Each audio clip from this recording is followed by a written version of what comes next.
Microwaves. This is a World War II attempt to communicate using microwaves. And they found out some guy's chocolate bar melted in the microwave field. And they said, what happened there? And they did some more tests. And of course, the water molecule and other molecules common in food respond to microwaves. It vibrates them ferociously. And so you put food in a microwave cavity, the water content of the food vibrates, friction cooks the food. There's still people today who say, oh, nuke this. Because they think it's so fast and they quite. Oh, you still say it's still have no fear. It's just friction. Okay, friction it. Yeah, but everybody's scared that it fucks up the food. Well, does it? No, it just heats the water. People get scared. The woo-woo people do. Okay, so here's the thing. There's certain foods that don't respond well to the flipping of the water molecule, and one of them is like bread products. Gets hard. Yeah, it gets chewy and leathery. Yeah, but only if you like overdo it. If you overdo, you got to do it just right, and you're still good. You wouldn't grill a steak in a microwave. You would heat up the meat uniformly, and that's all it would do. It cooks bacon pretty fast. Yeah. But it's a mess and it splatters all over. So you pick the foods that are best for that situation. As you would pick the foods best, you wouldn't put toast in an oven at 350 degrees, bread to make toast. We have toasters for that. Right. So different things in your kitchen do things best.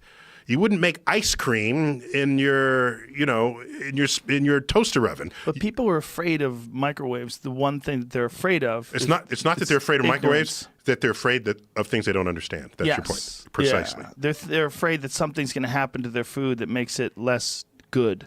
Correct. And it's just not the not knowing that people fear. My wife's friend's mom will not eat something that comes out of a microwave. Really? She quotes that as part of what makes her healthy. She drinks a lot of water. She refuses to eat microwave food. The whole life is around not using microwave food. She won't eat anything that comes out of a microwave. Okay, I'm glad that she doesn't, she can live a long, happy life as such. She has to reheat food old school. Okay, one of the hardest things is reheating lasagna if you don't have a microwave oven. It's true. That's like impossible. Because you're going to cook it again. You're going to cook it again. Yeah, that's a really good point. So I think microwave ovens were invented for leftover lasagna. And just eat a bowl of pasta, just in general. Yeah. Soup. Yeah, it's great for soup. Soup is good. Yeah. So you don't have to worry about it. It's not doing anything to it. It's not sucking any nutrients out or adding any nuclear radiation. Correct. Okay. It has nothing to do with radiation in the normal sense, other than electromagnetic radiation. It's already light from the bulbs. We tend to use radiation in the context of stuff that would hurt you. So that would be radiation of high enough energy to hurt you. And microwaves are not in that category. I never even thought about what microwaves do until this conversation. Really? Yeah. Yeah, so it's a certain frequency of microwaves that beautifully pairs with the water molecule. And it vibrates it brilliantly. So it doesn't work for completely dried things? Yeah, that's why if you put something that has no water in it, it's not really very useful. What happens if you do beef jerky? There's there's still some moisture in it, correct. Yeah.